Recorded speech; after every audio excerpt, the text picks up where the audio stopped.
Elon Musk ఎవరైతే Tesla అధినేత, CEO అధినేత. టెస్లా అంటే ఈ ఎలక్ట్రిక్ కార్లు, అందులో కూడా ఇప్పుడు కొత్త మోడల్ అయితే ఏది driverless cars, self driving cars ఉన్నటువంటిది. అందులో ఎక్కువగా సక్సెస్ అయినటువంటిది చైనాలోని.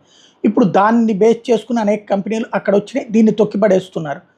అదే సందర్భంలో అమెరికా ఇతర దేశాలు అది కొనసాగిస్తుంది. ఈ మధ్యన చైనా మార్కెట్ తగ్గింది కాబట్టి, అంటే వాళ్ళు దెబ్బ కొట్టారు కాబట్టి ఇండియాలోకి అడుగుపెట్టి ఇక్కడ మార్కెట్ని క్యాప్చర్ చేయడానికి ప్రయత్నిస్తున్నారు. ఈ సందర్భంలో ఎలన్ మాస్క్ అనధికారిక చైనా టూర్, అంటే అఫీషియల్గా వెళ్తే అక్కడ ప్రభుత్వం నుంచి రిసీవింగ్ ఇదంతా ఉంటుంది. అలా కాకుండా తన ఇండివిజువల్ ఒక ఇండస్ట్రియలిస్ట్ లాగా వెళ్ళి అక్కడ ఉన్నటువంటి చైనాకు సంబంధించిన అధికారులతో టెస్లా ఫుల్ సెల్ఫ్ డ్రైవింగ్ సాఫ్ట్వేర్కి సంబంధించి విత్డ్రా చేసుకోవడమా, లేకపోతే దాంట్లో వాళ్ళు కొన్ని వివాదాలు సృష్టించారనమాట టెస్లాకి సంబంధించి. కావాలని అంటే చైనా వాళ్ళ వెహికల్స్ సర్వ్ కావాలంటే వీళ్ళ వెహికల్స్ని దెబ్బతీసే ప్రయత్నం చేశారు. ఆ నేపథ్యంలో మమ్మల్ని వ్యాపారం చేసుకోమంటారా, వెనక్కి వెళ్ళిపోమంటారా, ఎందుకంటే కొత్త మార్కెట్ మాకు ఎమర్జ్ అయిందని చెప్పేటటువంటి ప్రయత్నం కోసం బయలుదేరి వెళ్ళారు.